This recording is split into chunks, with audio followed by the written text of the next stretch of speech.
Baik, Bismillah. Assalamualaikum warahmatullahi wabarakatuh. Alhamdulillah Rabbil Alamin. Wabihi nasta'in ala mudi dunya waddin. Wassalatu wassalamu ala asrafil anbiya wal mursalin.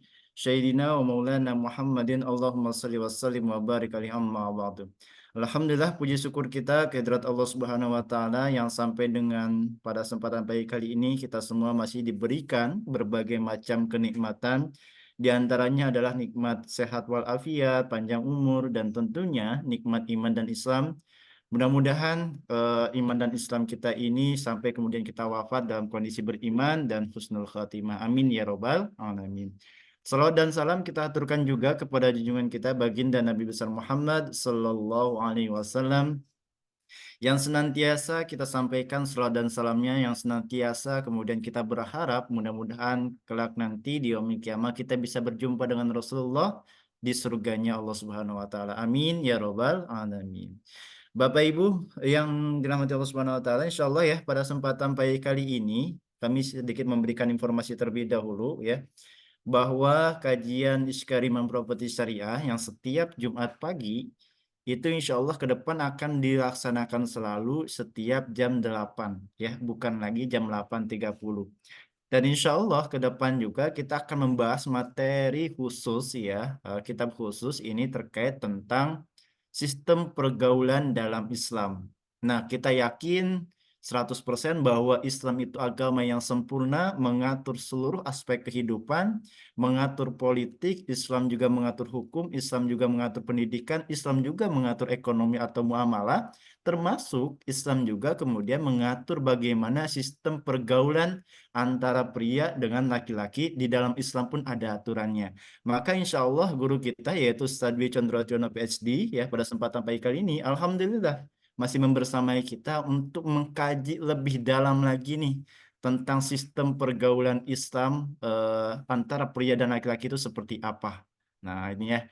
Baik Bapak Ibu sekalian, kita buka terlebih dahulu agar forum kita lebih berkah ya, kajian pada kesempatan pagi kali ini dengan bersama-sama baca basmalah. Bismillahirrahmanirrahim. Baik Bapak Ibu, tidak panjang lebar dari saya tadi sudah pengantar sebelum dibuka gitu ya. Mungkin langsung saja kita akan membahas materi spesial pada kesempatan kali ini yaitu tentang hukum pergaulan Islam, pergaulan dalam Islam seperti apa, dan mungkin pengantar-pengantar yang akan disampaikan oleh guru kita yaitu Ustadz Dwi Condorotono PhD. Mungkin izin menyapa terlebih dahulu ya. Oh, belum dijadiin co-host ya kayaknya ya.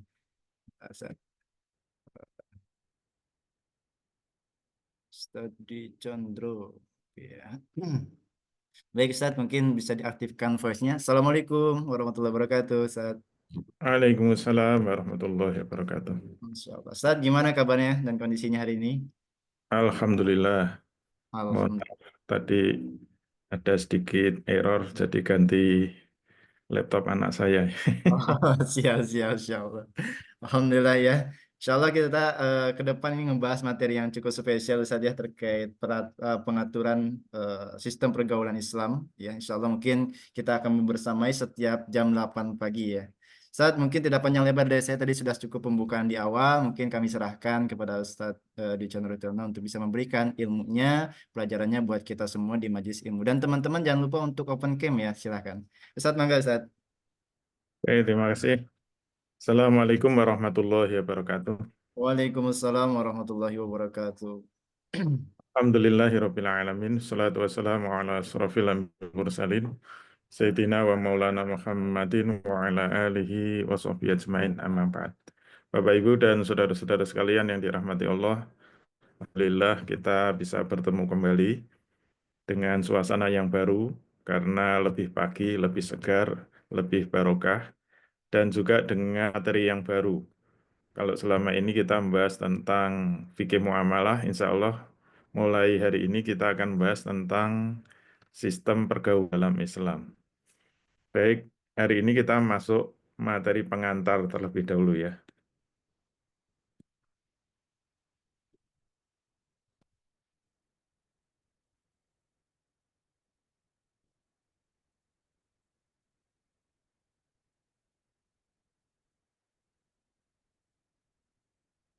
Sudah bisa masuk? Masuk Ustadz. Oh ya, Alhamdulillah. Hmm. Backup teks.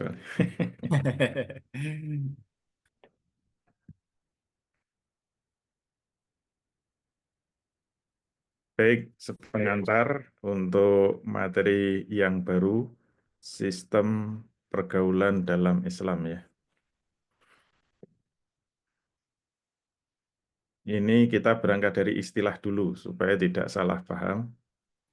Jadi umat Islam saat ini masih salah dalam mengartikan apa yang disebut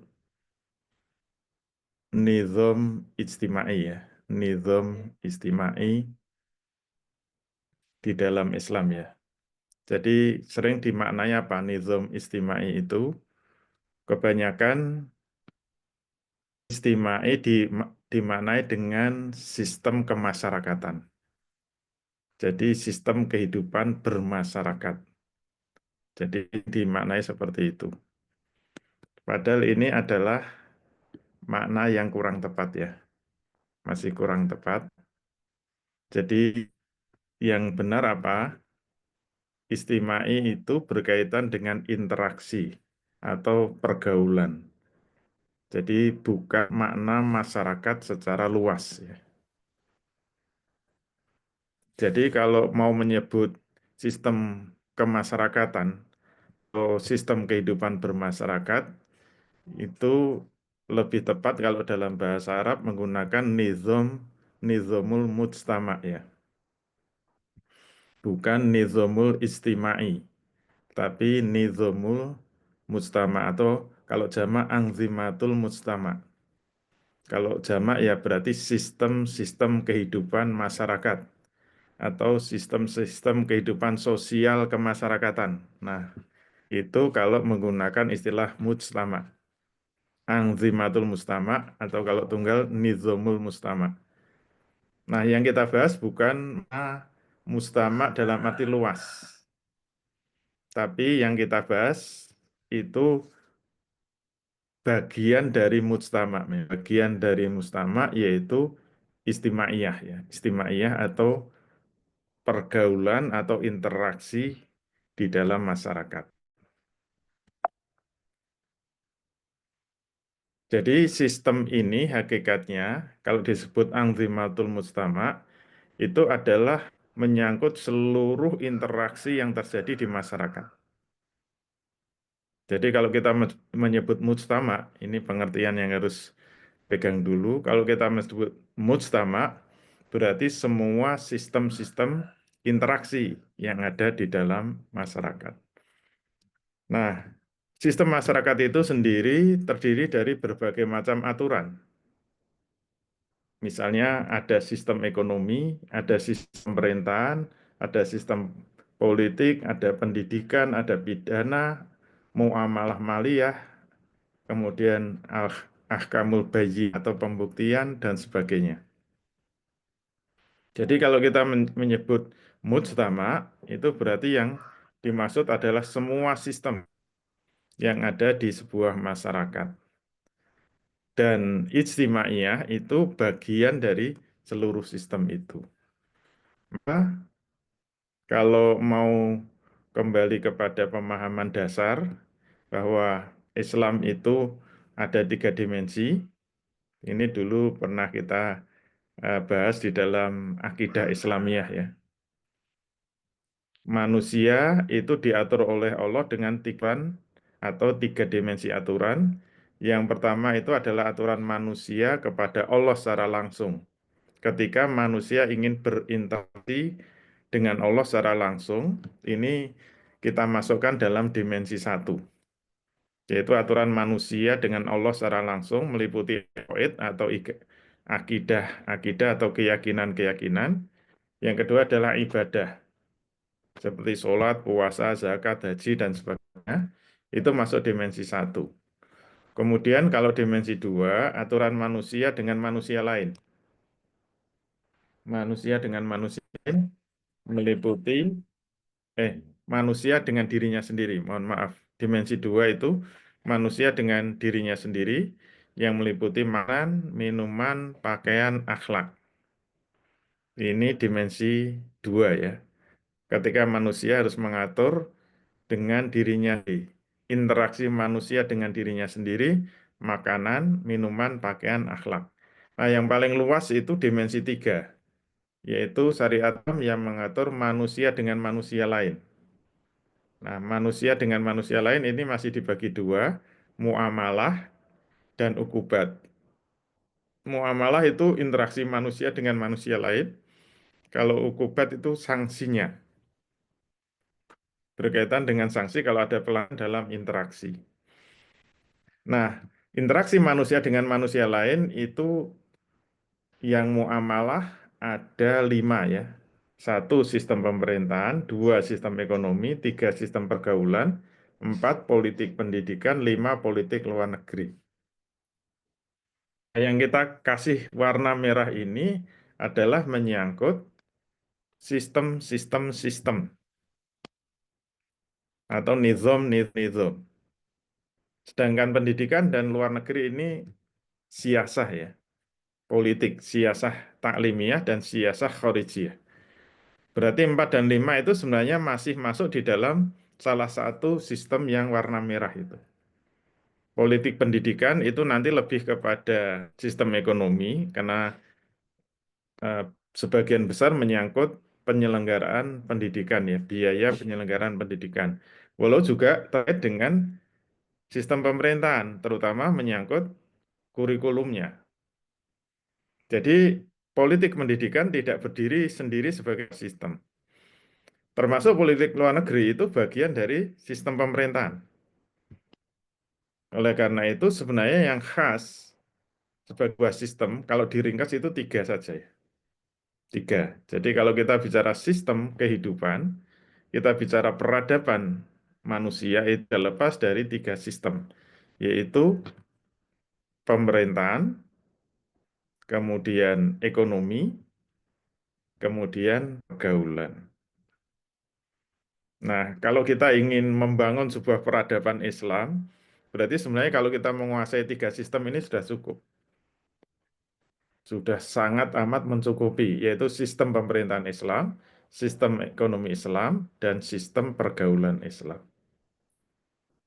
Itulah yang disebut membangun peradaban.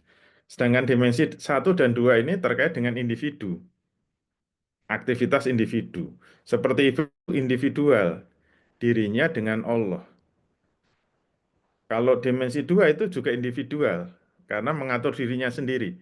Bagaimana harus berpakaian, bagaimana harus makan, minum, termasuk akhlak itu menghormati orang lain, berkata jujur dengan orang lain, bertutur kata lembut dengan orang lain itu akhlak. Tetap hubungannya terhadap diri sendiri berarti bersifat individual. Sedangkan yang menyangkut sistem peradaban, membangun peradaban itu dimensi 3. Nah, dimensi 3 yang jumlahnya sangat banyak itu kalau diperes hanya 3. Ya, sistem pemerintahan, sistem ekonomi, sistem pergaulan. Semuanya itu adalah interaksi manusia dengan manusia lain. Makanya kalau dibuat rumusan kaitannya dengan mujtama tadi ya, mujtama bukan istimak ya, berkaitan dengan sistem masyarakatan itu cukup 3 saja. Kita bicara sistem kemasyarakatan yaitu al-hukmiyah atau sistem pemerintahan. Nah, sistem pemerintahan itu adalah interaksi manusia dengan manusia lain. Tetapi yang terkait dengan apa? Rakyat dengan pemimpinnya. Mulai kebutuhan rakyat agar bisa hidup bersama dan diatur oleh seorang pemimpin, maka aturan sistem pemerintahan kan menyangkut bagaimana mengangkat seorang pemimpin, bagaimana memilih seorang pemimpin, apa syarat-syarat menjadi pemimpin. Kemudian kalau sudah pilih, apa tugas pemimpin, apa kewajiban pemimpin, apa hak rakyat, apa yang harus dilayani kepada rakyat. Nah, ini semua interaksi rakyat dengan pemimpinnya. Aturan-aturan yang mengatur rakyat dengan pemimpinnya ini kita sebut dengan nizamul hukmi ya, nizamul hukmi atau sistem pemerintahan, yaitu aturan yang mengatur interaksi rakyat dengan pemimpinnya. Ini yang pertama. Dan yang kedua, al-iktisodiyah, yaitu sistem yang mengatur interaksi manusia dengan manusia lain Tapi yang khusus terkait dengan pemenuhan barang dan jasa di tengah-tengah masyarakat. Jadi sama-sama pengaturan interaksi manusia dengan manusia lain. Bedanya apa? Kalau pemerintahan itu interaksi rakyat dengan pemimpinnya, iktisodiyah atau ekonomi itu mengatur interaksi manusia dengan manusia lain yang terkait dengan pemenuhan kebutuhan barang dan jasa. Kalau saya tidak bisa membuat mobil, bagaimana saya bisa mendapatkan mobil? Ini harus berinteraksi, yaitu dengan jual beli, maka dalam iktisadi itu pasti mengatur jual beli, supaya kita dapat mobil, yang punya mobil bisa dapat uang. Itu berarti interaksi manusia dengan manusia terkait dengan pemenuhan kebutuhan barang dan jasa. Kalau kita butuh makan, tidak bisa makan, maka kita harus bisa mendapatkan makan dari orang lain. Berarti ada interaksi saya dengan orang lain, tapi terkait dengan pemenuhan barang dan jasa. Ini sistem yang kedua, yaitu nizam iktisadi. Kemudian yang ketiga, ini kita sebut sistem pergaulan atau ijtimaiyah. Yaitu apa? Ini juga interaksi manusia dengan manusia lain, tetapi yang terkait dengan laki-laki dan perempuan. Nah, jadi khusus nomor 3 ini adalah interaksi pengaturan inti manusia dengan manusia lain, tetapi yang khusus terkait dengan hubungan laki-laki dan perempuan, serta turunan-turunannya. Nah, Islam memandang kehidupan masyarakat tidak akan harmonis, tidak akan bahagia, tidak akan sejahtera kalau interaksi ini tidak diatur. Pasti akan menimbulkan kekisruan, gempa yang besar. Maka Allah tahu persis kebutuhan manusia yang paling hakiki, pengaturan interaksi. Baik interaksi manusia dengan manusia lain yang terkait dengan hubungan rakyat dengan pemimpinnya, kemudian interaksi manusia dengan manusia lain yang terkait dengan pemenuhan kebutuhan barang dan jasanya, dan yang mungkin jarang diperhatikan, padahal ini sangat penting, itu interaksi manusia dengan manusia lain yang terkait dengan hubungan apa? Laki-laki dan perempuan. Yang kalau tidak diatur dengan aturan yang benar, hancur itu masyarakat. Baik pemerintahannya, ekonominya, maupun pergaulannya. Nah, inilah yang nanti berkaitan dengan pergaulan itu yang menimbulkan problem sosial. Dan nanti core-nya, inti dari sistem pergaulan itu tetap bermuara kepada pengaturan rumah tangga, yaitu kebahagiaan dalam berumah tangga. Kenapa banyak rumah tangga yang gagal ya? Itu karena tidak memahami nizam istimai fil Islam. Nah, oleh karena itu, kata istimai itu kata sifat dari nizam, makanya disebut nizam istimai. Jadi pengertiannya, sistem ini memang diturunkan oleh Islam untuk mengatur berbagai problem yang muncul karena istima atau pergaulan atau pertemuan antara laki-laki dan perempuan, atau berbagai alakoh interaksi yang timbul karena pertemuan ini. Istima itu makna aslinya pertemuan ya. Oleh karena itu, kalau ketemunya laki-laki dengan laki-laki, ketemunya perempuan dengan perempuan, ini tidak memerlukan aturan yang terlalu detail. Kenapa? Laki-laki kalau berinteraksi dengan laki-laki tidak menimbulkan masalah. Kalau perempuan berinteraksi dengan perempuan tidak menimbulkan masalah, tidak menimbulkan problem. Kecuali yang sudah konslet ya. Kalau laki ketemu laki-laki yang bermasalah ini kayaknya harus segera masuk bengkel itu, harus direparasi karena sudah rusak fitrahnya. Jadi namanya laki-laki ketemu laki-laki, pergaulan laki-laki dan laki-laki tidak menimbulkan masalah, perempuan bergaul perempuan tidak menimbulkan masalah, yang akan menimbulkan masalah kalau laki-laki bertemu dengan perempuan, pasti menimbulkan masalah. Kenapa? Karena nyetrum. Jadi kalau laki-laki ketemu perempuan nggak nyetrum itu sudah bermasalah itu. Sudah rusak, sudah berubah fitrahnya. Jadi pergaulan antara laki-laki dan pria atau sebaliknya, maka itu akan menimbulkan problem. Jadi banyak masalah dalam kehidupan ini, nanti kalau kita runut, insya Allah dari interaksi laki-laki dan perempuan. Banyak. Dan banyak, mohon maaf, banyak rumah tangga yang gagal. Kita tidak bisa menciptakan rumah tangga yang sakinah, mawadah, warahmah. Nanti kita bisa lihat. Insya Allah itu karena kegagalan di dalam mengatur interaksi laki-laki dan perempuan. Banyak terjadi perceraian, banyak terjadi keretakan rumah tangga. Banyak rumah tangga yang seperti neraka. Itu karena apa? Karena persoalan pergaulan ini. Jadi kita memimpikan punya rumah tangga yang samaro ya, sakinah, mawadah, dan rohmah. Kalau yang kita fokusnya cuma bagaimana rumah tangga, bagaimana kewajiban laki-laki, bagaimana kewajiban istri, haknya istri apa, kewajiban istri apa, kewajiban suami apa, haknya suami apa. Kalau kita fokus cuma itu, jangan harap bisa berhasil.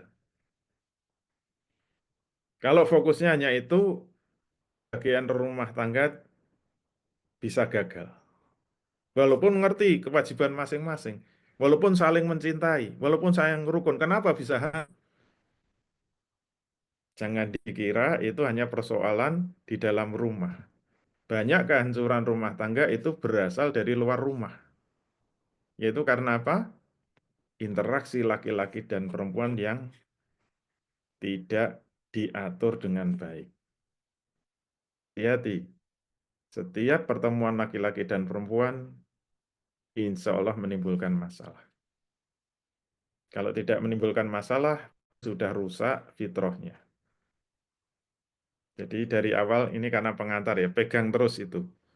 Kalau kita ingin mewujudkan rumah tangga yang inah, mawadah, dan rohmah, jadi kesalahan besar di dalam apa kuliah-kuliah keluarga Saro itu apa? Kesalahannya itu hanya fokus mengatur rumah tangga saja. Tidak bisa rumah tangga itu bisa harmonis, makmur, sejahtera, rukun, suami istri dengan anak-anak. Tidak bisa kalau kita hanya fokus rumah tangga saja. Kalau kita ingin keluarga yang harmonis, yang sakinah, mawadah, warohmah, itu pasti terkait dengan pergaulan laki-laki perempuan secara luas. Tidak hanya di dalam rumah, tapi juga di luar rumah. Dan pengaturan di luar rumah itu yang paling banyak masalah. Dan itulah segala sumber masalah rumah tangga itu justru dari luar rumah, bukan dari dalam rumah. Walaupun nanti juga ada persoalan yang muncul dari dalam rumah. Maka sekali lagi jangan mimpi kita bisa mewujudkan rumah tangga yang bahagia kalau kita tidak mengaturnya secara komprehensif, khususnya menyangkut interaksi laki-laki dan perempuan. Oleh karena itu pengertian an-nizam istimai dibatasi hanya menyebut sistem pergaulan laki dan perempuan. Jadi tidak menyangkut ekonomi, tidak menyangkut pemerintahan. Jadi ingat, interaksi hanya tiga. Pemerintahan, ekonomi, dan pergaulan. Maka kalau kita menyebut nizam istimai, yang dimaksud adalah sistem pergaulan laki-laki dan perempuan. Karena penyebutannya bukan nizam mujtama, tapi nizam ijtima. Ya. Dan termasuk turunan-turunan yang muncul dari interaksi itu. Misalnya kalau laki-laki dan perempuan dilarang berinteraksi, kecuali dengan izin, yaitu dengan menikah, maka pasti pernikahan itu akan menurun hukum-hukum cabang, hukum-hukum turunan dari pernikahan itu. Karena akan punya anak, nanti harus ada pengasuhan, nanti harus ada nafkah, nanti harus ada pendidikan, dan sebagainya. Itu turunan-turunan dari nizam ijtimai.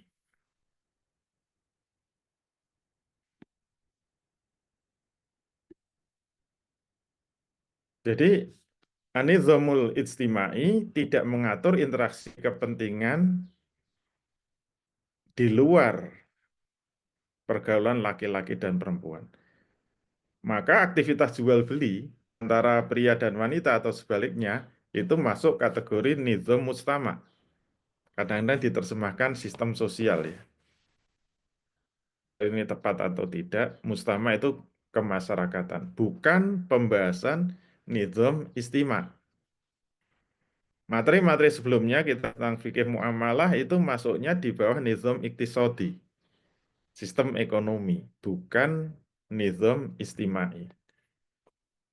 Sementara itu, kalau laki-laki perempuan dilarang kholwat, berdua-duaan, bersunyi-sunyi, mojok, ngadem, itu bagian dari nizam istimai. Kapan seorang istri memiliki hak mengajukan gugatan cerai? Kalau dia sudah benar-benar nggak bisa bertahan dengan suaminya. Bagaimana wanita bisa menggugat cerai? Bagaimana seorang ibu punya hak pengasuhan? Kalau terjadi perceraian, siapa yang berhak untuk mengasuh anaknya? Nah, itu bagian-bagian dari nizam istimai. Atas dasar inilah an-nizam istimai didefinisikan sebagai sistem yang mengatur pergaulan pria dan wanita atau sebaliknya, serta mengatur hubungan atau interaksi yang muncul dari pergaulan tersebut, dan segala sesuatu yang tercabang atau turunan dari hubungan-hubungan tersebut. Nanti sampai meninggal pun ada hukum-hukum pewarisan. Kalau mau menikah ada hukum-hukum perwalian. Itu merupakan turunan dari nizam istimai. Jadi harus siap-siap, ini materinya agak panjang. Ambil dalam satu kitab ya nizam istimai walaupun tidak semuanya. Dan sudah kita kemas tidak asli seperti kitabnya. Karena tidak boleh kalau langsung seperti kitab ya. Jadi ada bab-bab yang mungkin tidak terlalu penting, tidak kita bahas, dan urutan-urutan nggak sama, banyak tambahan-tambahan ya. Kalau di kitab nggak ada lingkaran-lingkaran kayak tadi. Pemahaman kaum muslimin terhadap sistem pergaulan pria dan wanita atau nizam istimai ini sudah mengalami guncangan yang dahsyat ya, kehancuran yang luar biasa. Kenapa? Karena pemahaman mereka sudah amat jauh dari hakikat Islam. Dikarenakan karena jauhnya mereka dari ide-ide dan hukum-hukum Islam. Kaum muslimin sekarang terpecah menjadi dua golongan yang sangat ekstrim. Ini fakta ya, kondisi yang sangat memprihatinkan. Golongan pertama, kita sebut orang-orang yang melampaui batas atau tafrid, yang beranggapan bahwa termasuk hak wanita itu berpacaran ya, berkholwat dengan laki-laki sesuai dengan kehendaknya, sesuai dengan keinginannya, sesuai dengan yang dicintainya. Wanita punya hak untuk keluar rumah seenaknya, memakai baju yang dia suka, membuka auratnya, mengumbar auratnya di hadapan laki-laki. Ini kelompok pertama yang disebut tafrid ya. Tapi muncul juga kelompok dua yang sebaliknya, yaitu yang ifrod. Yang ifrod itu apa? Yang terlalu ketat, yang tidak memandang bahwa ada hak dari perempuan. Perempuan tidak keluar rumah. Perempuan hanya di rumah saja. Perempuan tidak boleh sekolah. Perempuan tidak boleh bisnis. Perempuan tidak boleh berdagang. Dia harus dikurung di dalam rumah. Mereka juga beranggapan wanita tidak boleh bertemu dengan pria sama sekali. Tidak bertemu dengan pria secara mutlak. Bahkan auratnya seluruh tubuhnya. termasuk wajahnya. Mohon maaf ya, termasuk telapak tangannya. Jadi full tertutup. Bahkan bajunya pun harus warna hitam-hitam. Ini kelompok dua, yaitu kelompok ifrat ya. Yang benar-benar menganggap wanita tidak punya hak publik sama sekali. Dia harus dikurung di rumah, dipenjara di rumah, tidak berhak sekolah keluar rumah, tidak boleh bisnis keluar rumah, tidak boleh bertemu laki-laki secara mutlak, boleh menampakkan auratnya semuanya, seluruh tubuh, termasuk wajah dan telapak tangannya. Ini dua kondisi yang kita hadapi sekarang ini. Jadi ada dua ekstremitas kondisi ini. Ada yang bebas sebebas-bebas, wanita dilepas keluar rumah sebebas-bebasnya, bergaul dengan siapa saja, berpakaian dengan pakaian model apa saja, kemudian bekerja dengan pekerjaan apa saja, pokoknya laki-laki dan perempuan harus sama, tidak ada perbedaan sama sekali. Sementara kelompok yang ifrat tadi, wanita nggak boleh keluar rumah, wanita harus di rumah, wanita harus dikurung di rumah, wanita tidak boleh ketemu laki-laki, wanita tidak boleh belajar keluar rumah, wanita tidak boleh sekolah, wanita tidak boleh bisnis, wanita tidak boleh berdagang, hanya dikurung di rumah saja. Seluruh tubuhnya adalah aurat, termasuk wajah dan telapak kakinya.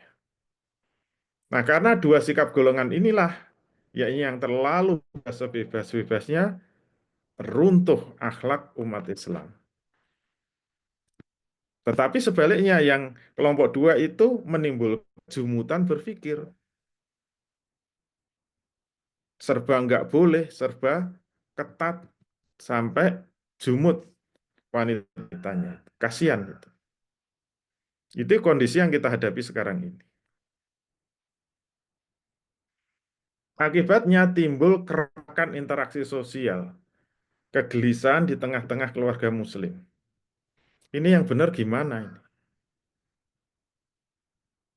Sekarang ini gelisah. Kita melarang anak-anak kita keluar juga bingung. Kita kurung itu juga bermasalah. Betul pula banyak kemarahan dan keluhan di antara anggota keluarga, serta berbagai perselisihan dan permusuhan di antara mereka. Karena saling nyerang, saling bertempur. Yang satu diberangus, dipenjara, dikurung dengan aturan ketat-ketatnya, yang satu ingin bebas sebebas-bebasnya. Perang ini menimbulkan kebingungan di kalangan umat Islam.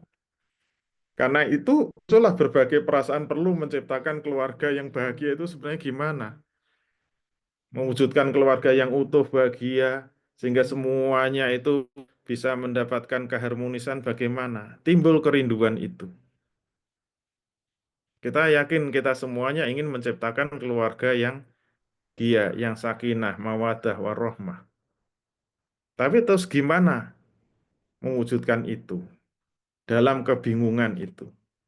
Oleh karena itu, akhirnya dalam kondisi yang bingung, padahal kebutuhan terus mendesak, akhirnya mereka mencoba untuk bereksperimen ya. Upaya untuk mencari solusi guna mengatasi problem ini telah menyibukkan pikiran banyak orang. Muncul berbagai upaya mengatasi problem ini. Ada yang menulis buku-buku menjelaskan bagaimana pemecahan problem pria wanita ini, sampai berani melakukan koreksi atas undang-undang peradilan agama, undang-undang pemilu, yang mengharuskan 30% itu diisi oleh perempuan. Banyak upaya-upaya itu. Intinya apa? Intinya ingin menciptakan kebahagiaan sebenarnya. Kerinduan ingin mewujudkan keluarga yang sakinah, keluarga yang harmonis, keluarga yang bahagia. Itu sudah naluriah manusia ya. Kalau dia tidak bisa memenuhi kebutuhan itu, dia akan mencari terus. Mencoba untuk merekonstruksi konsep yang baru. Jadi banyak pihak juga yang berupaya menerapkan pendapat-pendapat keluarga mereka sendiri. Dia mengatur sendiri istrinya, saudaranya, anak perempuannya, saudara perempuannya.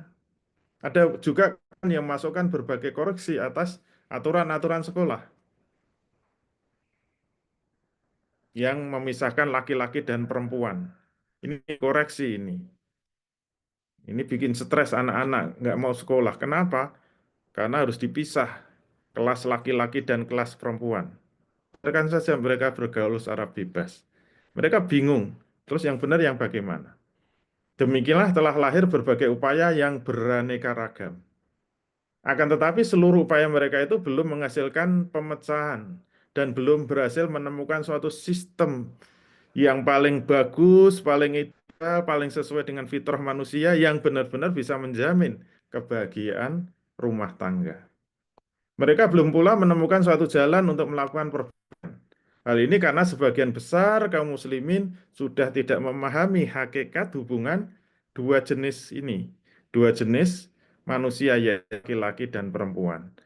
Akibatnya mereka tidak mengetahui metode yang memungkinkan kedua lawan jenis itu untuk bisa berinteraksi dengan benar, saling tolong-menolong dengan benar, bisa mewujudkan kebaikan yang lebih bermanfaat untuk umat ini secara benar, dengan konsep tolong-menolong yang benar, saling membantu yang benar. Mereka kebingungan untuk merumuskan konsep itu. Mereka benar-benar tidak memahami ide-ide dan hukum-hukum Islam yang berkaitan dengan pergaulan pria dan wanita.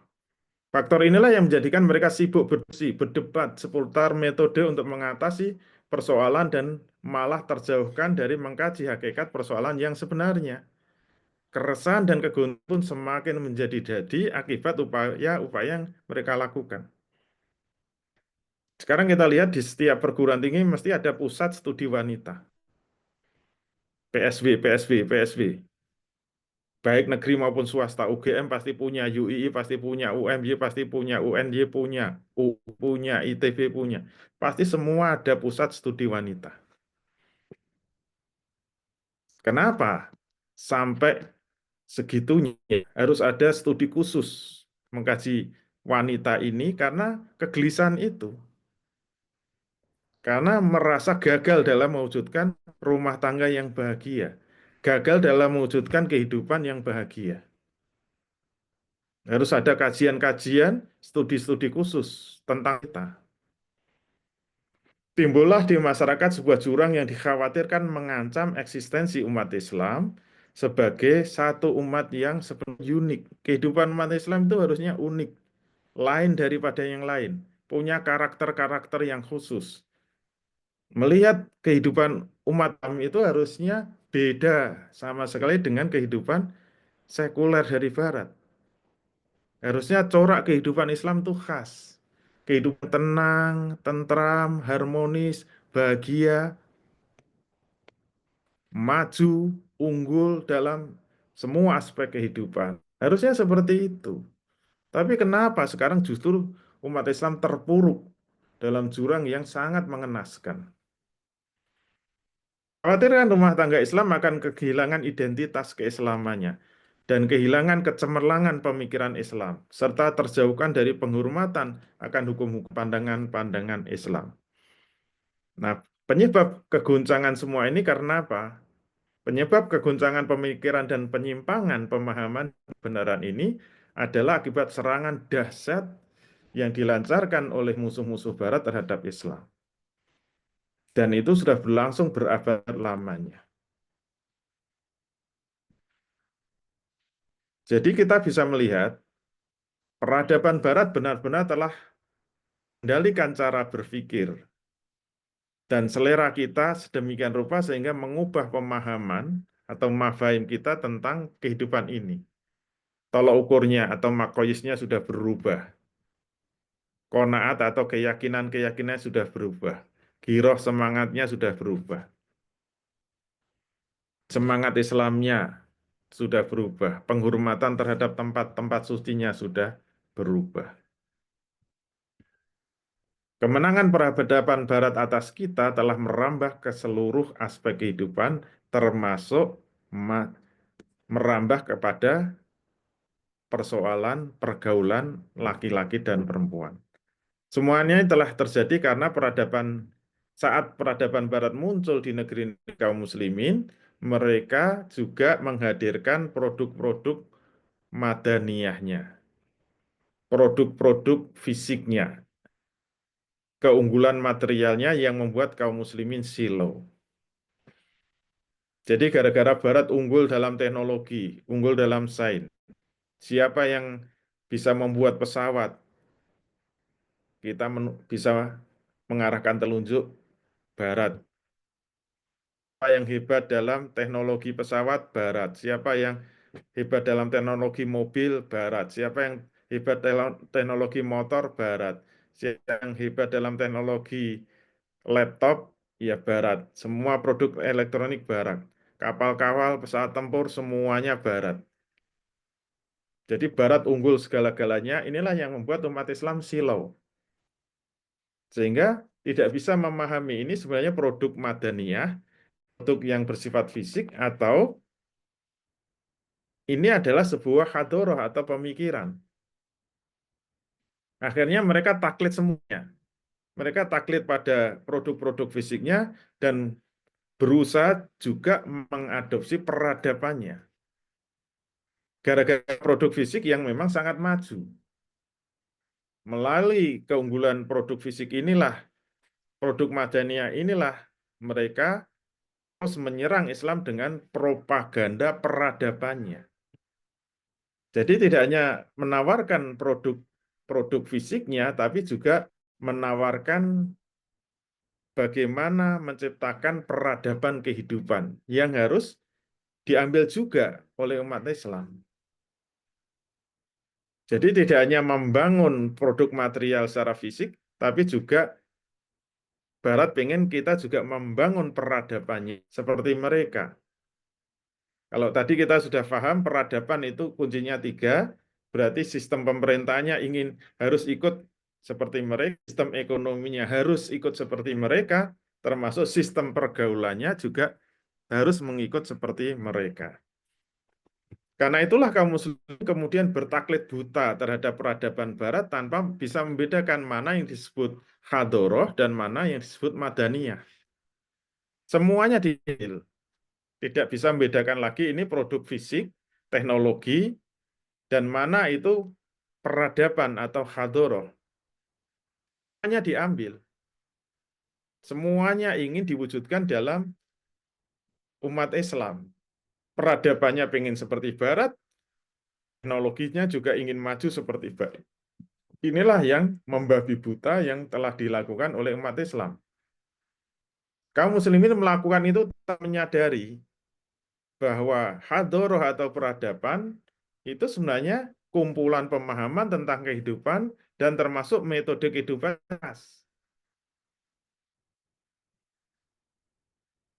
Beda dengan madaniyah. Kalau produk-produk fisik madaniyah, seperti pesawat, seperti gedung pencakar langit, gedung-gedung yang megah, itu adalah madaniyah. Itu bentuk fisik yang bisa terindra, yang bisa digunakan sebagai sarana atau alat untuk kehidupan manusia, yang tidak ada hubungannya dengan pandangan hidup, metode kehidupan, pengaturan kehidupan, bangun peradaban. Lebih dari itu, mereka tidak memahami bahwa peradaban Barat atau al-hadoroh al-gharbiyah itu berdiri atas suatu asas, suatu akidah yang sebenarnya bertentangan dengan peradaban Islam, al-hadoroh al-islamiyah.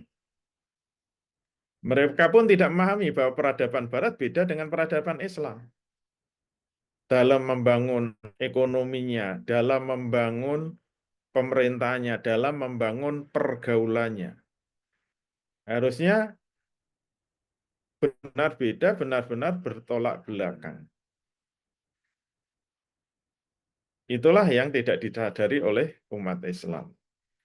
Mereka tidak memahami bahwa umat Islam sesungguhnya tidak boleh mengambil peradaban Barat. Ingat ya, peradaban bukan madaniyah, hadoroh. Hadoroh itu yang menghasilkan peradaban. Tidak adanya pemahaman akan perbedaan yang besar antara peradaban Islam dan peradaban Barat telah melahirkan sikap mentransfer secara taklid semua yang dari barat diambil. Peradaban, konsep, metode, pandangan-pandangan hidupnya semua ditelan mentah-mentah. Banyak kaum muslimin yang mencoba mentransfer peradaban barat tanpa pikir lagi. Persis seperti orang yang menyalin naskah dalam menulis. Kata demi kata, huruf demi huruf, semua diambil. Tanpa reserve, tanpa kritik, tanpa filter sama sekali. Sebagian di antara mereka bertaklid pada peradaban tersebut dengan cara mengambil pemahaman dan tolok ukur barat tanpa mengkaji latar belakang dan tanpa mengkaji akibat-akibat yang ditimbulkan. Sudah membabi buta ya. Mereka ini yang mentransfer maupun yang bertaklid melihat masyarakat barat telah mensejajarkan antara pria dan wanita tanpa membedakan pria dan wanita dan tanpa mempedulikan akibat-akibat yang ditimbulkan, semuanya diambil begitu saja.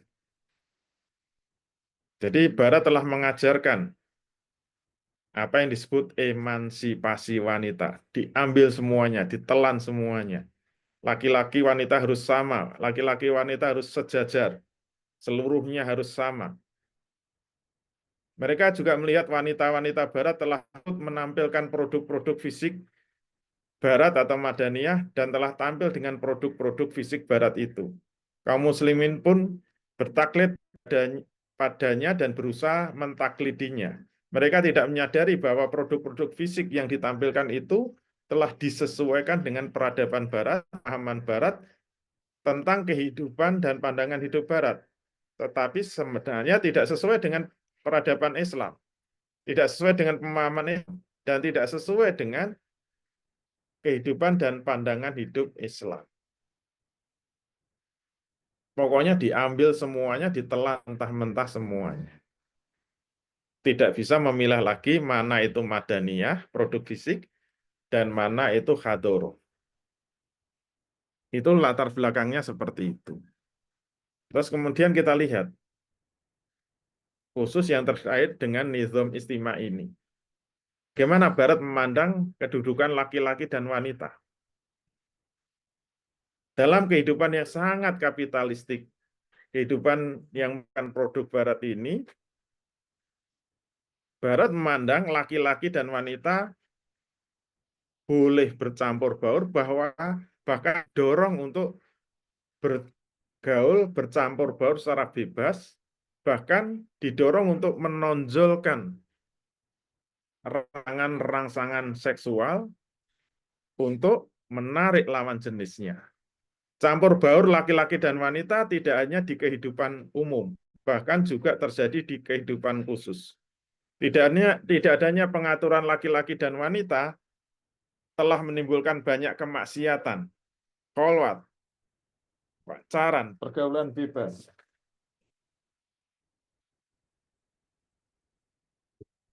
Maaf, ada karnaval. Jadi tidak adanya pengaturan laki-laki dan wanita menimbulkan banyak kemaksiatan, pacaran, pergaulan bebas, perselingkuhan sudah biasa kita saksikan. Hal tersebut membawa dampak meningkatnya problem sosial seperti pelecehan sosial, pemerkosaan, pernikahan dini, perceraian, aborsi, KDRT, bahkan tidak jelas nasab-nasab turunan-turunan manusia.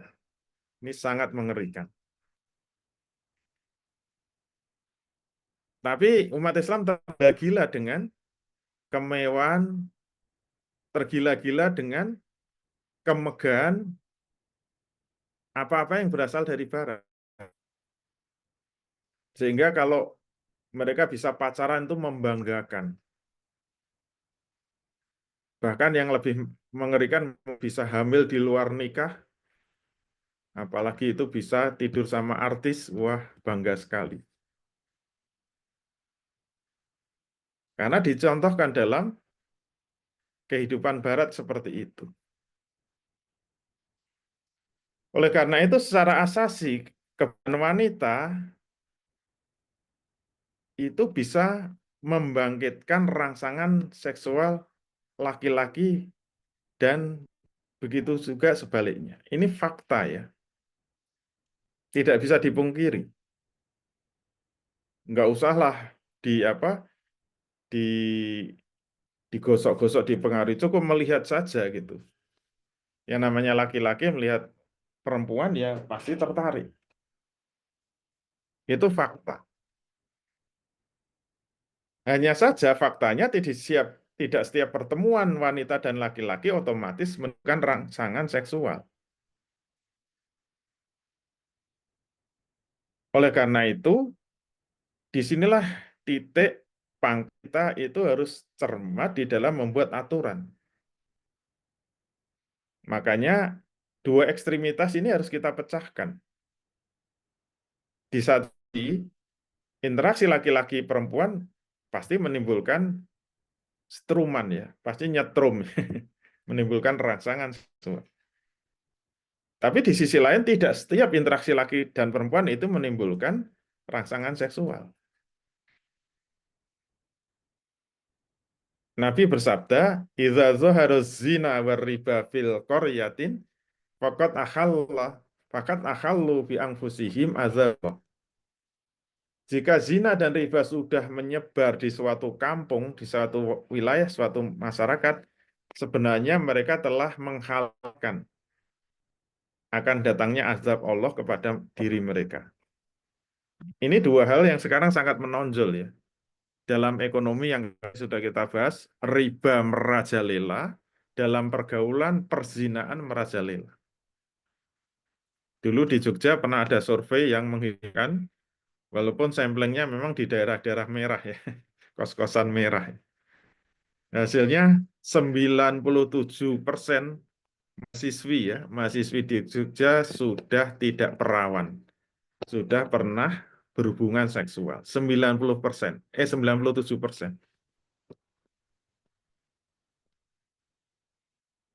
Sehingga hasil surveinya mengguncangkan Yogyakarta dulu. Ya terus benar apa salahnya itu kenyataan sekarang ini zina dan riba sudah menyebar luas. Maka siap-siap mereka sesungguhnya memohon kepada Allah untuk mendatangkan azab bagi masyarakatnya. Ini sabda Nabi ya, benar-benar terjadi menimpa sekarang. Nah di sisi lain, tadi sudah kita katakan, ada pemahaman dari sebagian kaum muslimin yang menganggap kehidupan laki-laki dan perempuan terpisah secara mutlak. Kaum perempuan tidak boleh melakukan aktivitas di tempat umum secara mutlak. Perempuan tidak boleh ikut dalam pendidikan di sekolah-sekolah. Perempuan tidak boleh bekerja di tempat umum. Perempuan tidak boleh berdakwah di tempat umum. Perempuan tidak boleh berpolitik di tempat umum. Perempuan harus menutup aurat seluruh tubuhnya. Perempuan jika keluar rumah harus disertai mahramnya secara mutlak. Ke pasar nggak boleh, ngantar anaknya nggak boleh, harus sama romnya. Ini di sisi lain seperti itu. Nah, bagaimana sesungguhnya Islam mengatur interaksi laki-laki dan perempuan ini? Jangan kemana-mana, tetap bersama kami, bersambung ya. Assalamualaikum warahmatullahi wabarakatuh.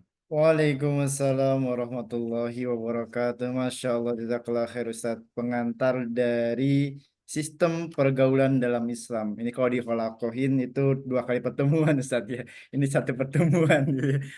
Membahas tentang pengantar sistem pergaulan Islam ya. Pergaulan antara laki-laki dengan perempuan di dalam Islam itu sendiri. Baik, teman-teman sekalian, Bapak Ibu sekalian ya. Tadi mungkin kita sudah menyimak materi yang luar biasa gitu ya. Mungkin kalau tidak fokus atau kemudian otaknya kemana-mana, akalnya kemana-mana, ujung-ujungnya pasti ngantuk. Ini bahas apa? gitu ya.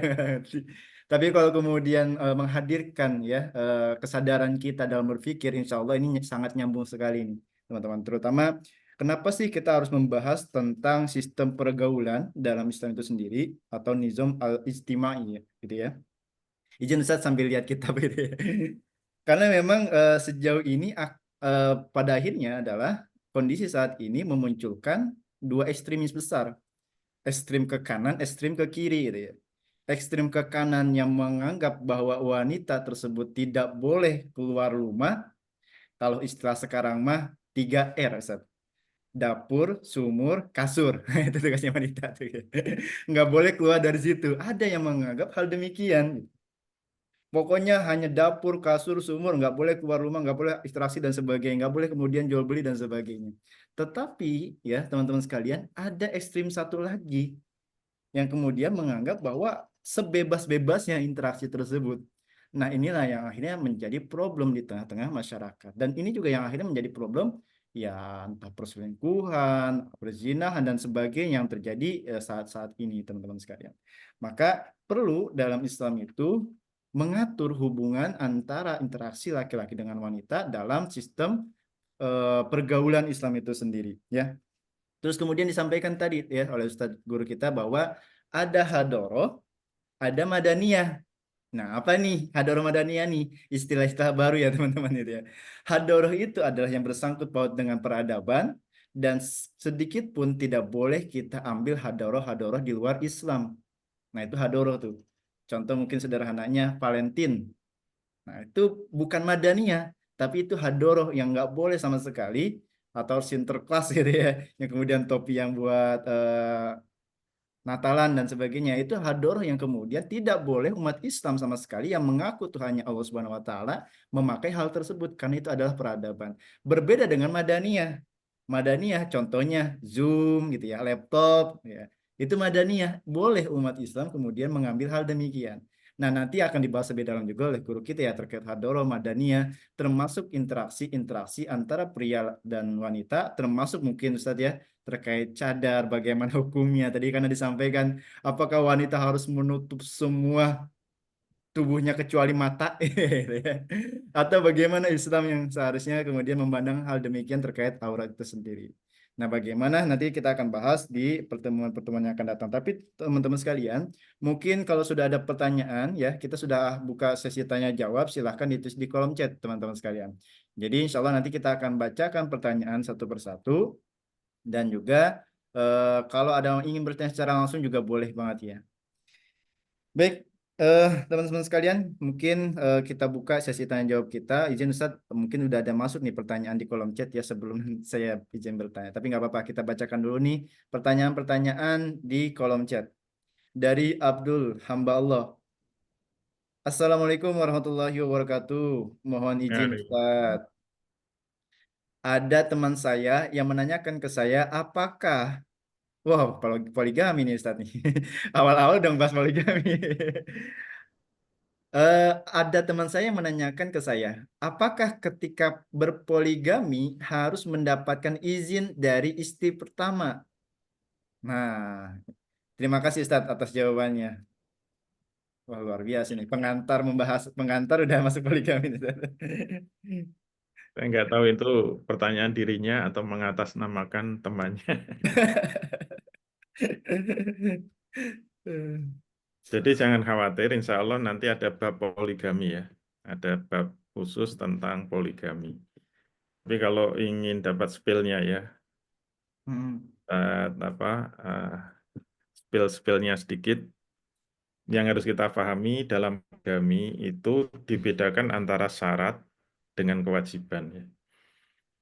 Jadi kalau mengikuti undang-undang perkawinan yang ada di Indonesia, ini undang-undang positif ya, undang-undang eh, perkawinan, bagi laki-laki mau berpoligami wajib mendapatkan izin dari istrinya.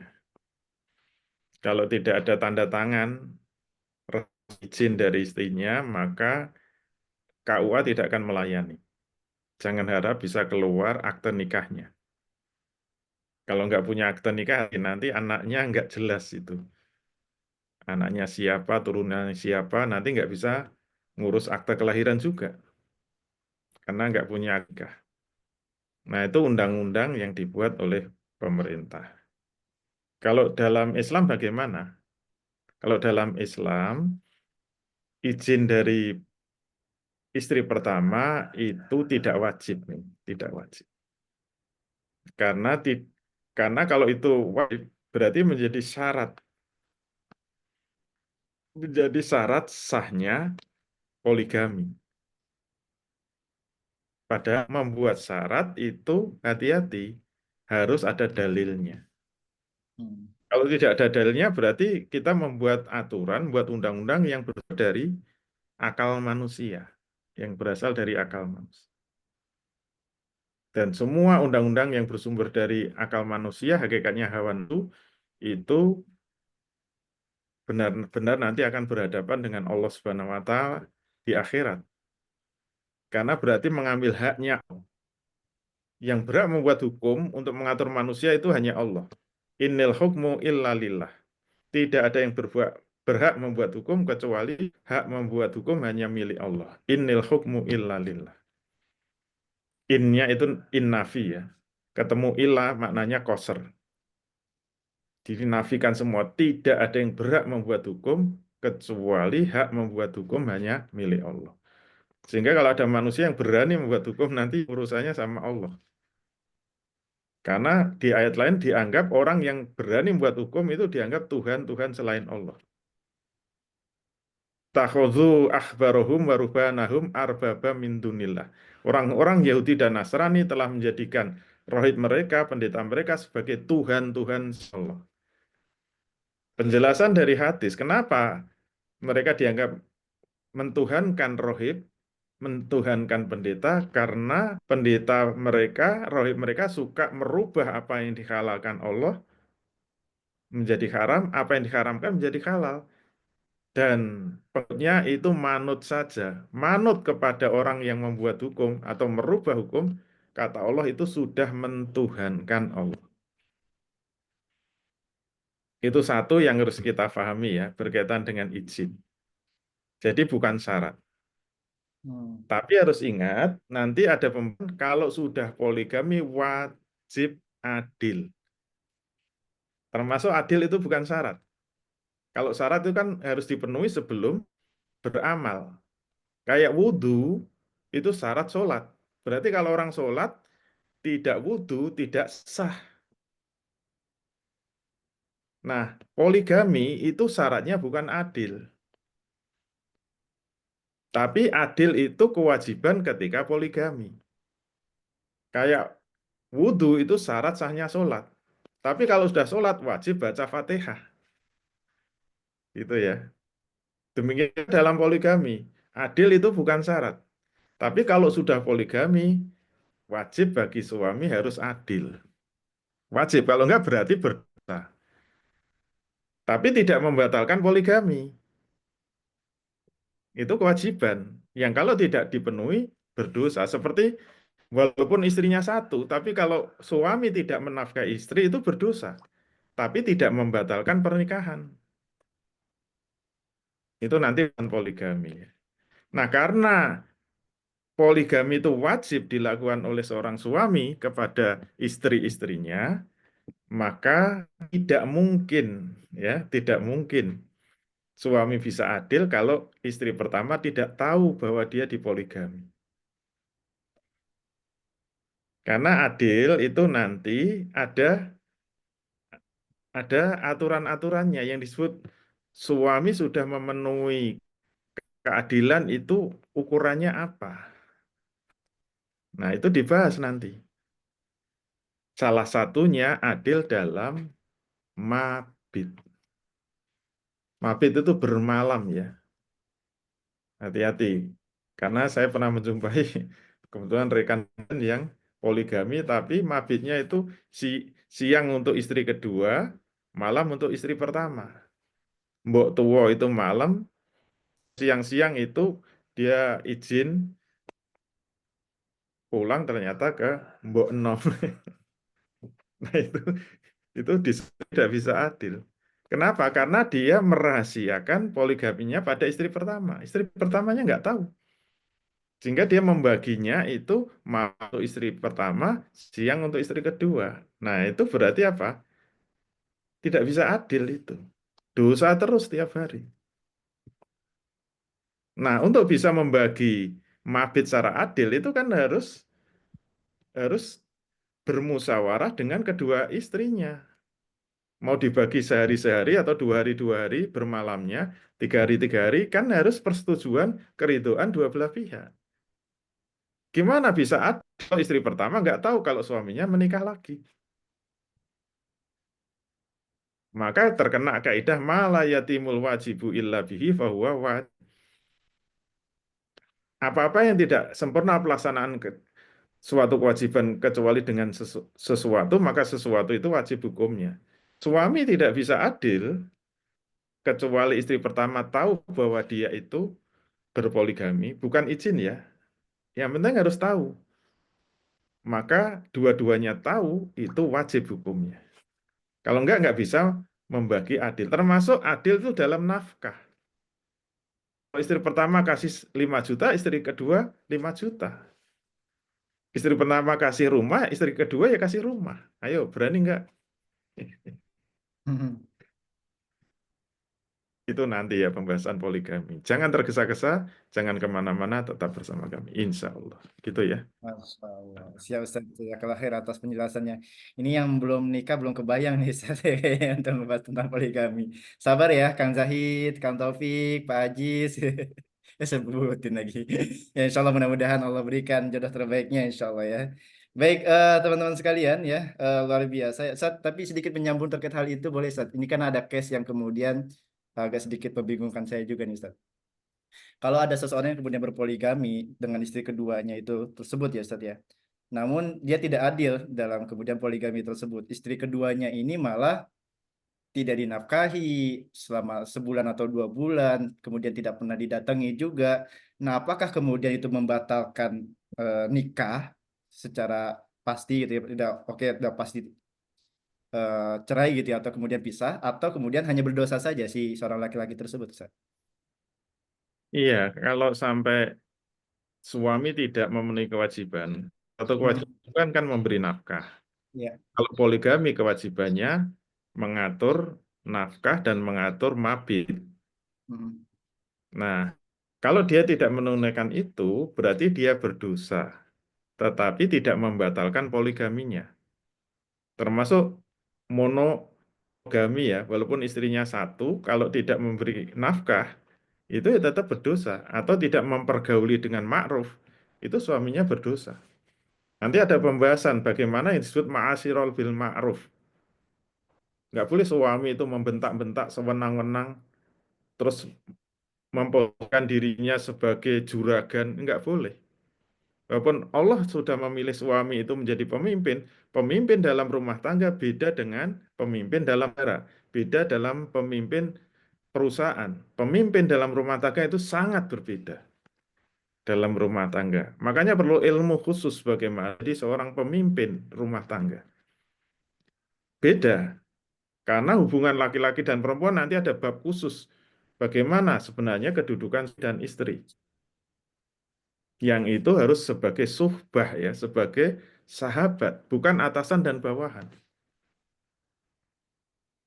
Nah, itu kewajiban-kewajiban yang harus ditunaikan suami, yang kalau suami tidak memenuhi itu, dia berdosa, tapi tidak membatalkan pernikahan.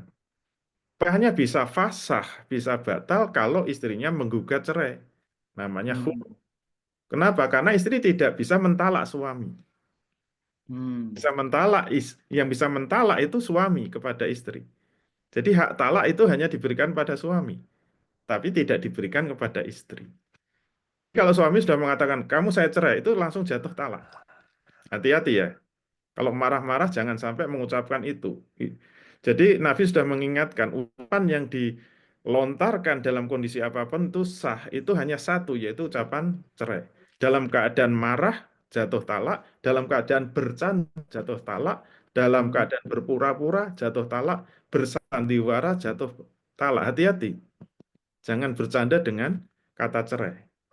Saya banyak lihat TikTok itu hanya untuk guyon-guyonan. Istrinya diprank, dicerai, nangis-nangis, cuma bohong gitu. Itu jatuh talak beneran itu. Hmm. Walaupun prank-prankan itu tetap jatuh talak.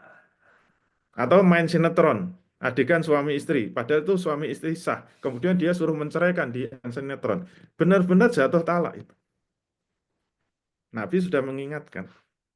Karena hak talak itu di tangan suami. Tapi istri nggak bisa mentalak suami.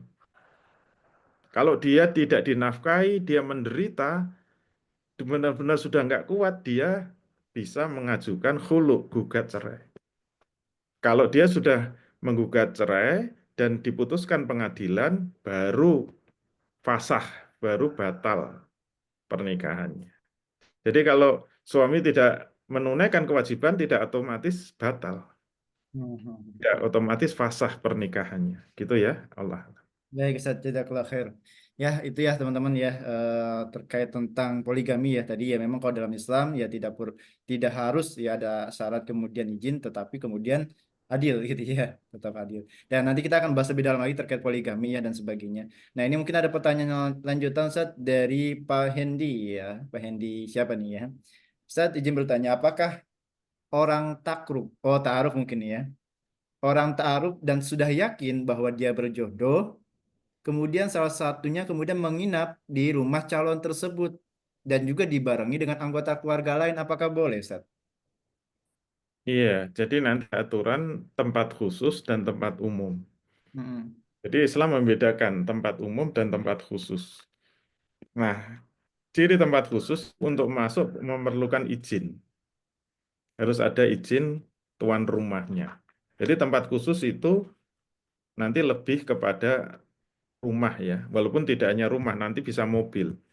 Oleh karena itu, semua tempat yang memerlukan izin itu tempat khusus. Nah, tempat khusus itu ada aturan-aturan khusus. Ada aturan-aturan khusus di mana nanti hanya untuk ijtima laki-laki perempuan yang bukan mahramnya itu sudah haram. Kecuali ya, hajat syariah. Nah, hajat syariah nginep itu ada enggak gitu loh. Hmm. Kalau nggak ada hajat, nggak boleh. Kalau ada hajat, misalnya itu sudah mau pernikahan, nginepnya harus di rumahnya, berarti ada hajat, hukumnya boleh. Punya boleh. Tetap kena aturan-aturan, misalnya tidak boleh melihat aurat, tidak boleh kholwat, tidak boleh terjadi istimewa yang tanpa hajat, karena itu belum sah. Dan ketika harus berinteraksi, perempuannya harus ada mahramnya. Memang aturan di tempat khusus, yang nanti agak beda kalau di tempat umum. Insya Allah nanti ada pembahasan tentang tempat khusus, tempat umum, apa yang dilarang di tempat khusus dan apa yang dilarang tempat umum, terus apa yang membedakan itu harus kita paham. Supaya apa? Supaya kehidupan kita itu bahagia gitu. Karena sumber-sumber konflik, sumber-sumber malapetaka rumah tangga itu mesti dari situ, tidak memperhatikan persoalan istimaiyah. Walaupun niatnya baik ya, tapi kalau nanti tidak diperhatikan itu, misalnya teman kantor ya, sama-sama baik. Misalnya mau pulang turun hujan. Yang perempuan mungkin tidak punya kendaraan, dia nunggu nunggu Grab mungkin nggak datang-datang atau nunggu ojek. Akhirnya teman kantornya yang laki-laki baik, jujur dan tidak sombong, menawarkan untuk diantar dalam mobilnya. Baik hati kan? Diantar sampai rumah, suaminya lihat turun dari mobil teman kantornya. Jangan diharap itu bisa menimbulkan keharmonisan rumah tangga. Oh, bisa perang Bratayuda itu. Hmm. Hati-hati. Semua problem rumah tangga itu bisa bersumber dari yang kecil-kecil ini yang kalau tidak kita perhatikan. Masya Allah, Masya Allah. Allah itu memberi aturan yang sangat detail. Supaya apa? Supaya bahagia. Jangan disepelekan ya. Apalagi dalam kehidupan seperti sekarang ini, di mana serba boleh, serba bebas, serba hedonis, mengerikan sekali sekarang. Kepada diri kita juga ngeri, kepada anak-anak kita juga ngeri. Masya Allah, Masya Allah. Gitu ya Allah. Baik, Ustaz, jazakallah khair. Insya Allah ini masuk lumayan cukup banyak nih pertanyaan-pertanyaannya. Yang menarik ya. Ini baru pengantar teman-teman ya. Tadi mungkin menyambung terkait pernikahan dan talak dan sebagainya, Ustaz ya. Ada pertanyaan juga. Kalau dalam akad nikah itu kan oleh pihak KUA selalu dibacakan sigot taklid, Ustaz ya. Atau bahkan mungkin di buku nikah kalau teman-teman yang udah nikah gitu, yang belum ya jangan berharap bisa membaca buku nikah gitu. Ya. Yang sudah menikah di baliknya biasanya suka ada taklid ya. sigot taklid itu sendiri. Nah, di antaranya adalah tentang janji-janji nafkah tuh, Ustaz, di taklid tersebut, di buku nikah tersebut. Apakah kemudian ketika seorang suami melanggar hal demikian, janji demikian yang sudah ditulis dalam buku KUA dan sebagainya, apakah otomatis jatuh talak, Ustaz, secara syar'i? Iya, sikot taklid seharusnya jangan dibaca ya. Kita Hmm, sudah belajar muamalah itu termasuk akad mualak. Akad yang menggantung tidak boleh. hmm, Itu seperti multi akad itu. Jadi dalam Islam tidak boleh akad yang menggantung.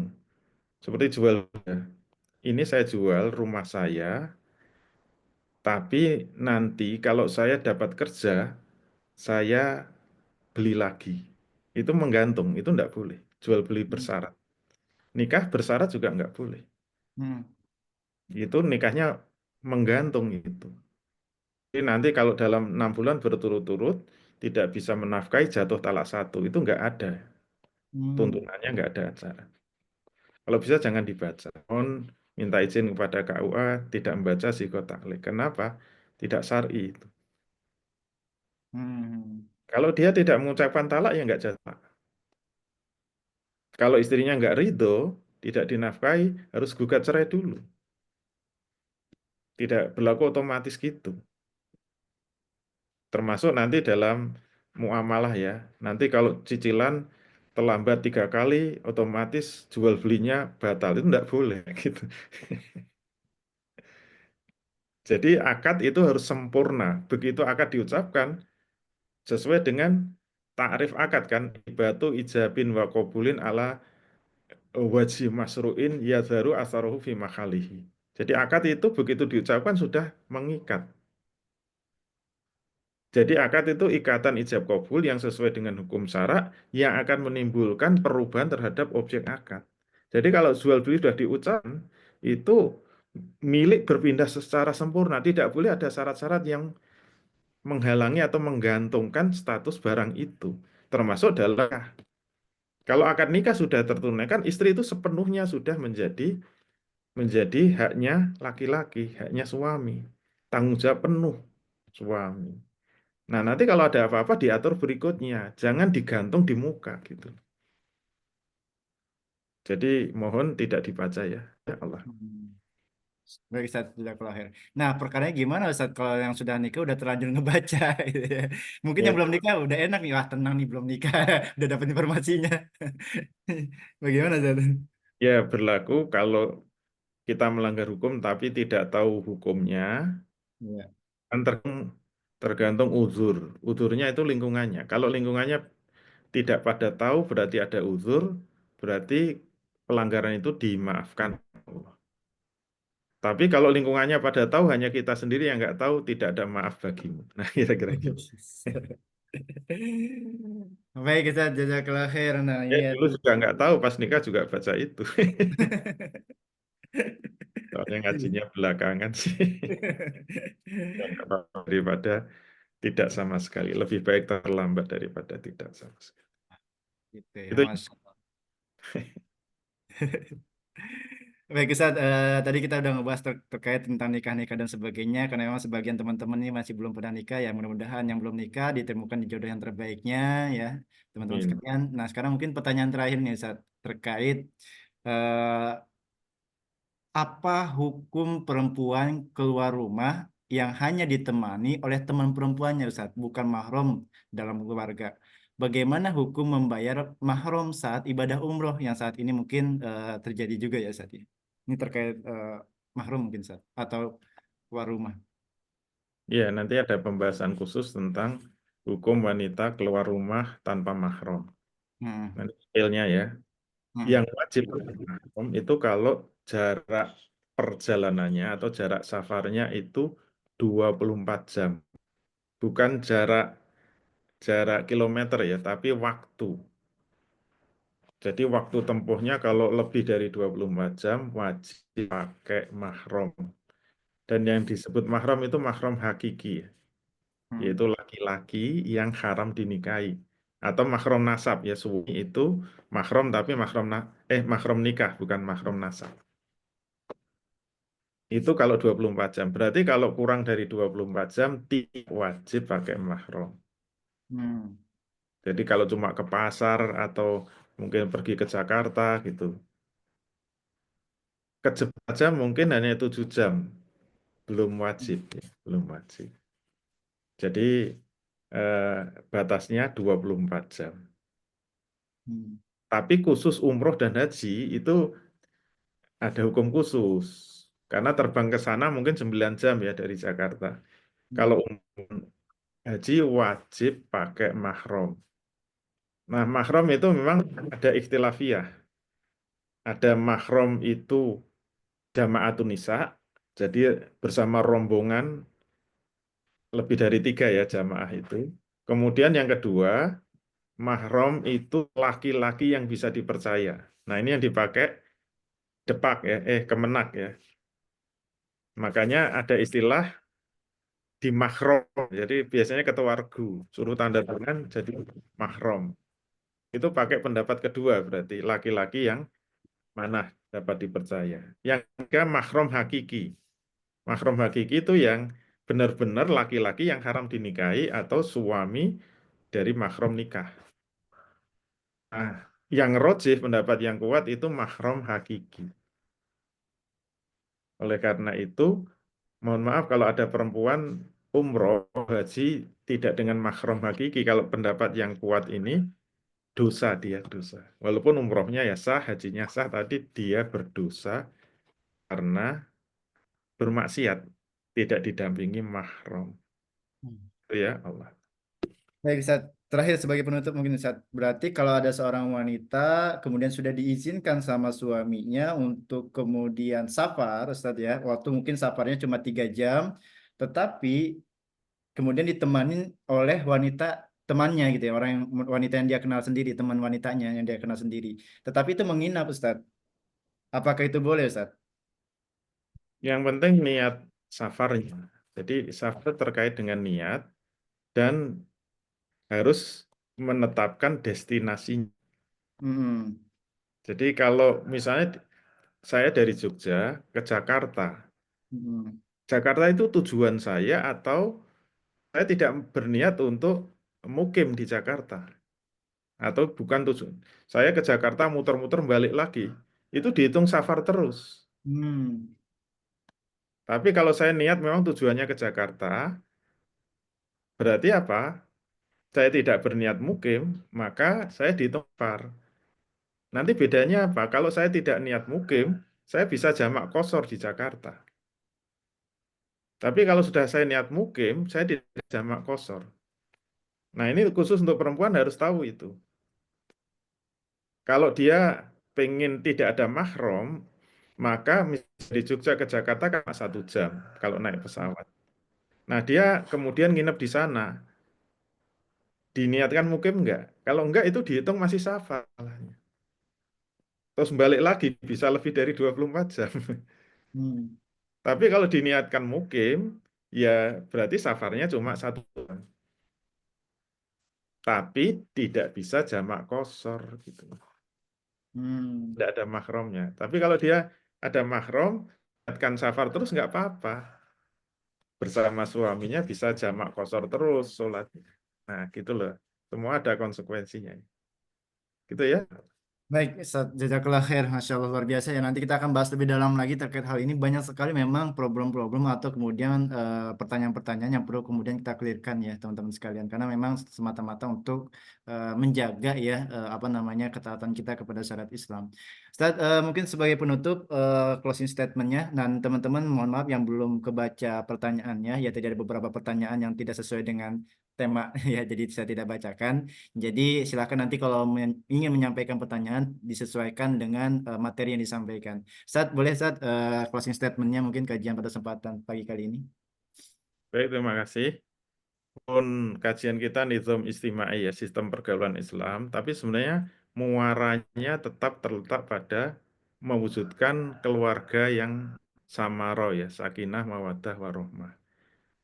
Tadi sudah kita tekankan, kalau kita bermimpi mewujudkan rumah tangga yang samaro, tidak dilepaskan dari lingkungan eksternal rumah tangga, yaitu tata pergaulan di luar rumah maupun di dalam rumah. Kalau kita di luar liar, bebas, nggak ada aturan, jangan harap rumah tangga kita bisa bahagia. Semoga bermanfaat. Jangan kemana-mana, tetap bersama kami. Walafu minkum, taufiq wal hidayah. Assalamualaikum warahmatullahi wabarakatuh. Waalaikumsalam warahmatullahi wabarakatuh. Alhamdulillah teman-teman sekalian, kajian Jumat pagi Iskariman Properti Syariah dengan tema sistem pergaulan Islam telah selesai. Kita akan lanjut lagi pembahasan selanjutnya yang tentunya lebih menarik, per bab ya, per tema dan sebagainya, lebih dalam lagi, dan insya Allah mudah-mudahan yang sudah menikah Allah berikan sakinah mawaddah warahmah buat kita semuanya. Yang belum menikah mudah-mudahan dipertemukan dengan jodoh terbaiknya, kemudian bisa sama-sama bernaung ke surganya Allah Subhanahu wa taala. Amin ya rabbal alamin. Ustaz, jazakallah khair atas materi yang luar biasa pada kesempatan pagi kali ini. Kita ketemu kembali insyaallah di pekan yang akan datang. Kita doakan guru-guru kita mudah-mudahan Allah berikan kesehatan selalu, keberkahan selalu, dan mudah-mudahan ilmu yang disampaikan oleh Ustaz Dwi Condrotiono pada kesempatan pagi kali ini menjadi pahala investasi yang terus mengalir untuk guru kita yaitu Ustaz Dwi Condrotiono. Dan teman-teman sekalian, nanti yang ingin rekamannya silahkan nanti cek di YouTube Iskariman Academy. Silahkan, insya Allah nanti kita akan upload juga di sana. Dan kita doakan juga guru kita juga Ustaz Gun Gunawan sebagai owner dari Iskariman Properti Syariah yang memberikan fasilitas buat kita mengkaji Islam lebih dalam lagi. Mudah-mudahan Allah berikan kesehatan, bisnisnya lancar, dan kita semua diberikan keberkahan oleh Allah Subhanahu wa taala. Amin ya rabbal alamin. Baik teman-teman, kita tutup kajian kita pada kesempatan pagi kali ini dengan bersama-sama membaca hamdalah dan doa penutup majelis. Alhamdulillahirabbil alamin, subhanakallahumma bihamdika, asyhadu an la ilaha illa anta astaghfiruka wa atubu ilaik. Akhir kalam, assalamualaikum warahmatullahi wabarakatuh. Waalaikumsalam. Ustaz, jazakallah khair Ustaz. Assalamualaikum warahmatullahi wabarakatuh. Assalamualaikum warahmatullahi wabarakatuh. Syukran, assalamualaikum. Waalaikumsalam.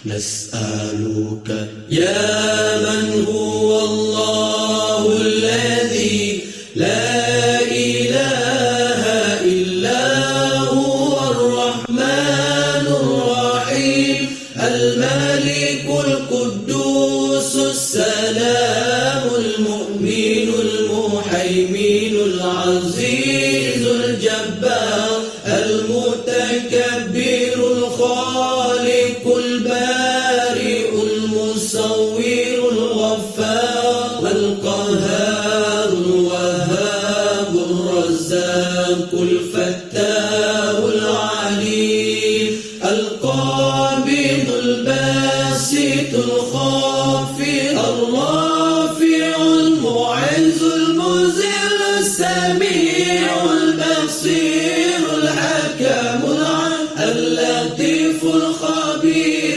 العليم العظيم الغفور الشكور العلي الكبير الحفيظ المقيم الحسيب الجليل الكريم الرقيب المجيب الواسع الحكيم الودود المجيد الباعث الشهيد الحق الوكيل القوي المتين الولي الحميد المحسن المبدع المعين المحيي المميت الحي القيوم الواجد الماجد الواحد الصمد القادر المقتدر المقدم المؤخر الأول الآخر الظاهر الباطن الوالي المتعالي البار التواب المنتكم العفو الرؤوف مالك الملك ذو الجلال والإكرام المقسط الجامع الغني المغني المانع الضار النافع النور الهادي البديع الباقي الوارث الرشيد الصبور الذي ليس كمثله شيء وهو السميع البصير اللهم صل أفضل الصلاة أسعد المخلوقات كسيدنا محمد وعلى آله وصحبه وسلم عدد معلوماتك ومداد كلماتك كلما ذكرك ذاكرون وغفل عن ذكر